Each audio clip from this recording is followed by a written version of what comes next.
Hello বন্ধুরা, আসসালামু আলাইকুম। কেমন আছেন সবাই? আশা করি ভালো আছেন। তো আজকে আমরা যাচ্ছি নদীর ধারে কচুর ডাঁটা নিয়ে আসার জন্য। আজকে কচুর ডাঁটা মাছের মাথা দিয়ে রান্না করব তাই।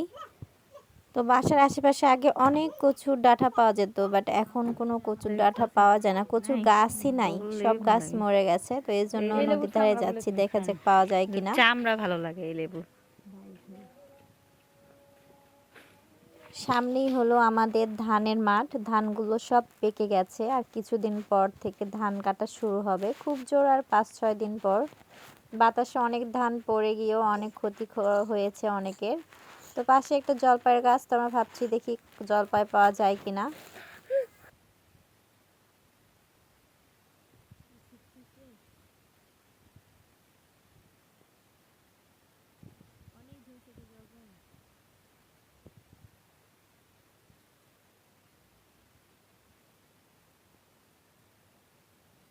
কই বললে?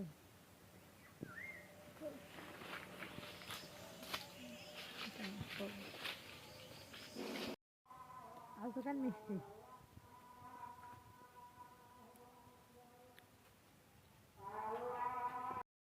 একদিন পুঁইশাকের ডাঁটা কাটা মাছ দিয়ে রান্না ভিডিও করো।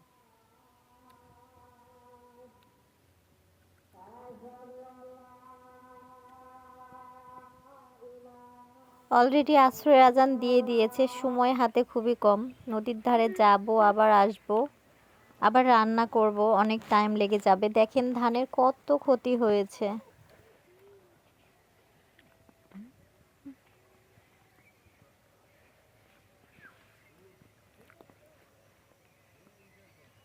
তো গাইস, বাড়িতে আসলে কিছু না কিছু করাই হয়। নদীর ধারে যাওয়া হয়। এবার কালীপূজা মেলাতে আসতে পারিনি, প্রতি বছর আসা হয়। গত 3 বছর থেকে আসিনি কালীপূজার মেলাতে। কালীপূজার মেলা শেষ হয়ে গেছে। কালী তুমি দর্শন দেয়নি, তাই কালী রাগ করিছে। মুসলমান হয়ে কালীপূজার মেলাতে যাওয়া যাবে না। আল্লাহ, এত মিষ্টি কেন?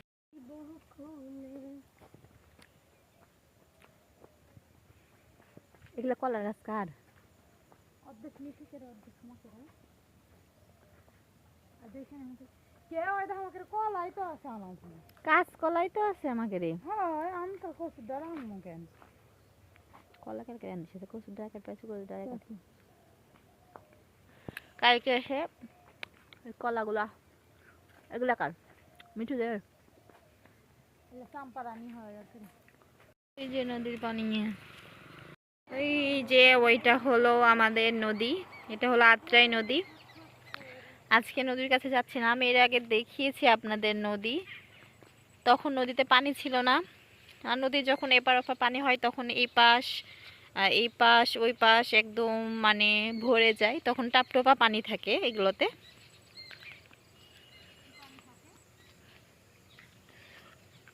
তো আমরা খুঁজে খুঁজে একটাও কচুর গাছ পাইনি, যেগুলো পেয়েছি অনেক চিকন চিকন আর কেমন একটা যেন পছন্দ হয়নি। তো একটা কলার মোচা পেলাম, ওটাই কেটে নিয়ে আমরা ফিরে প্রাণীতে যাচ্ছি। কিন্তু কচুর ডাঁটা না পেয়ে কলার ডাঁটা নিয়ে যাচ্ছি।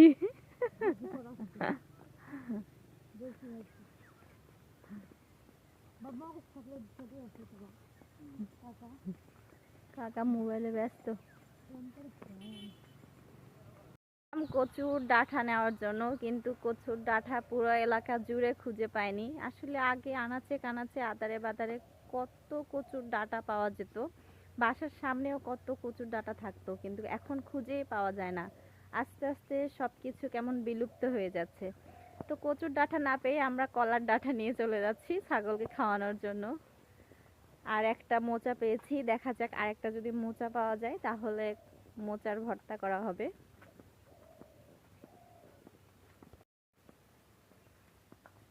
ধানগুলো পেকে এসেছে, যে দেখেন ঝড়ে আর বৃষ্টিতে কি অবস্থা ধানের। পুরো মাঠ হলুদ হয়ে গেছে পেকে।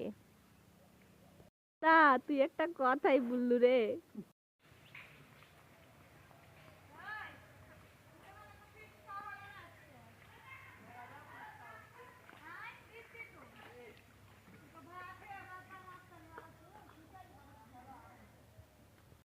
আজান দিয়ে দিয়েছে, আমরা কচুর ডাঁটাও পাইনি, আবার আরেকটা মোচাও পাইনি, তো কালকে আরেকটা মোচা খুঁজে তারপরে মোচা রান্না করা হবে। তো আজকে বাসাতে এসে চিন্তা ভাবনা করা হলো যে গরুর গোশত রান্না করা হবে, আর চালের আটার রুটি আর পায়েস।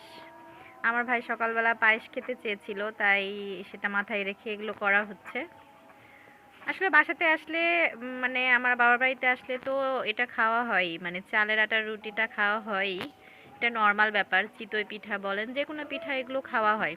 গ্রামের মানুষ এগুলো করাতে এক্সপার্ট, শহরের মানুষও করতে পারে, বাট গ্রামের মানুষ আরো মজা করে আরো স্বাদ করে রান্না করে। এগুলো গ্রামের ট্র্যাডিশনাল খাবারের ভিতরেও বলতে পারেন। তো দেখা যাক রান্না করতে করতে কতক্ষণ লাগে, কতক্ষণ হয়। আজান পড়ে গেছে। তো আমি প্রথমে এখানে বসে রসুন পেঁয়াজ কাটতে লেগে গেছি। আমার এটা আসলে সব সময় মানে কি বলবো, আমাদের বাসাতে রান্না করলে আমি রসুন পেঁয়াজ কাটি বিশেষ করে বেশি।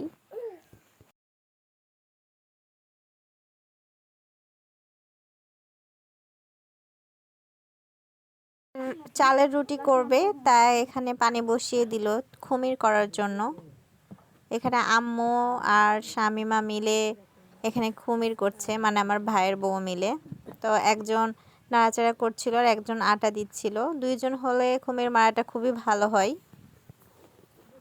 এই খুমির মারা যদি খারাপ হয় তাহলে কিন্তু রুটি হবে না।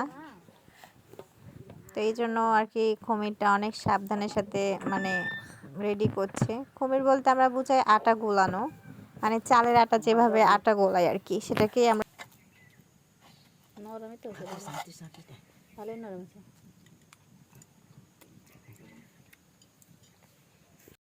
এদিকে খুমির রেখে দেওয়া হয়েছে এক সাইডে, আর মাংস যেহেতু বেশি টাইম পাওয়া যায়নি ভিজানোর জন্য, তাই মাংসটা তেমন একটা খোলেনি। আরে যে হ্যাঁ, এটা দেখেন, এটা হলো খুমির তুলে নেওয়ার পরে কড়াইয়ে যেটা লেগে থাকে আর কি। আমি আর আমার আব্বু মুচমুচে বলি এটাকে।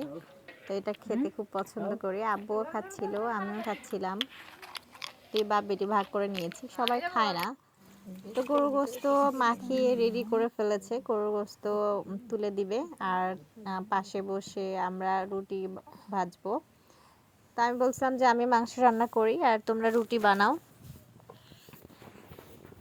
আমাদের নর্মালি গরুর গোস্ত রান্না করলে মাখিয়েই বসিয়ে দেয় একবারে।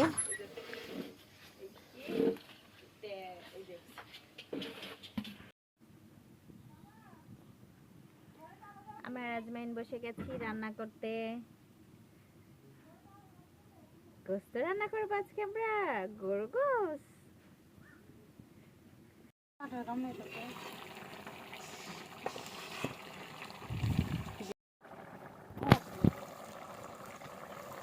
হুঁশ নেই কতখানি করলে, আমি না করে পাই না।